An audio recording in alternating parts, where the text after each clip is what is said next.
ಎಣ್ಣೆ ಬದನೆಕಾಯಿ ಯಾವ ಥರ ಮಾಡ್ತಾರೋ ನಾನು ನಿಮಗೆ ತೋರಿಸ್ತೀನಿ. ಸ್ಟವ್ ಆನ್ ಮಾಡಿ ಬಾಣಲಿಯಲ್ಲಿ ಶೇಂಗಾ ಬೀಜ ಹಾಕಬೇಕು. ಈ ಥರ ಹುರಿದ್ಮೇಲೆ ಒಂದು ಬೌಲಲ್ಲಿ ತಗೋಬೇಕು. ನೋಡಿ, ಕಪ್ ಆಫ್ ಶೇಂಗಾ,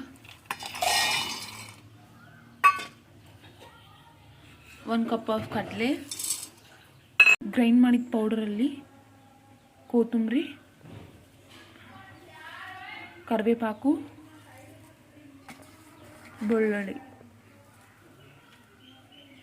ಹಾಗೆ 1 table spoon of masala and 1 table spoon of garam masala, 3 table spoon of ಖಾರ,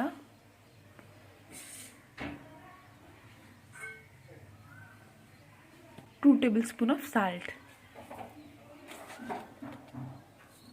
1 ಟೇಬಲ್ ಸ್ಪೂನ್ ಆಫ್ ಅರಿಶಿನ. ಈ ಥರ ಇದರೆಲ್ಲ ಚೆನ್ನಾಗಿ ಗ್ರೈಂಡ್ ಮಾಡಬೇಕು. ಈ ಥರ ಗ್ರೈಂಡ್ ಮಾಡಿದ ಮೇಲೆ 2 ಟೇಬಲ್ ಸ್ಪೂನ್ ಆಫ್ ಆಯಿಲ್ ಹಾಕಬೇಕು.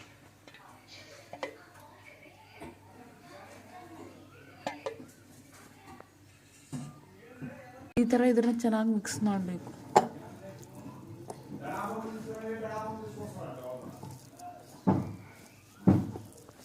And 1/2 glass of water. Grind ಮಾಡ್ಕೊಂಡಿದ್ದ ಮಸಾಲಾನ ಬದನೆಕಾಯಲ್ಲಿ ಚೆನ್ನಾಗಿ ತುಂಬಬೇಕು.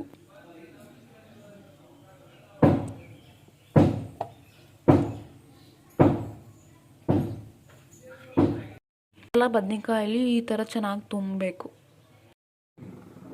ಈ ಥರ ಸ್ಟವ್ ಆನ್ ಮಾಡಿ ಕುಕ್ಕರಲ್ಲಿ 1 ಟೇಬಲ್ ಸ್ಪೂನ್ ಆಫ್ ಆಯಿಲ್, ಅದರಲ್ಲಿ 1 ಟೇಬಲ್ ಸ್ಪೂನ್ ಆಫ್ ಸಾಸಿವೆ ಜೀರಿಗೆ, ಹಾಗೆ ಕರಿವೇಪಾಕು. ಇವಾಗ ನಾವು ತುಂಬಿದ ಬದನೆಕಾಯಿನಲ್ಲೇ ಇದರಲ್ಲಿ ಹಾಕಬೇಕು.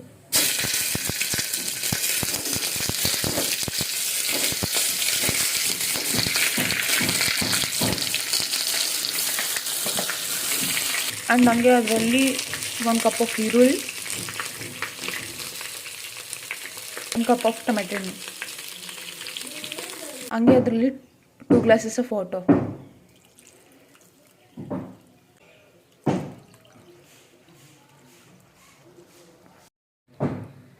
ಕುಕ್ಕರ್ ಕ್ಯಾಪ್ ಕ್ಲೋಸ್ ಮಾಡಿ 3 ವಿಸಿಲ್ಸ್ ಬರೋ ತನಕ ಬಿಡಬೇಕು. ಆ್ಯಂಡ್ ಬದನೆಕಾಯಿ ರೆಡಿ.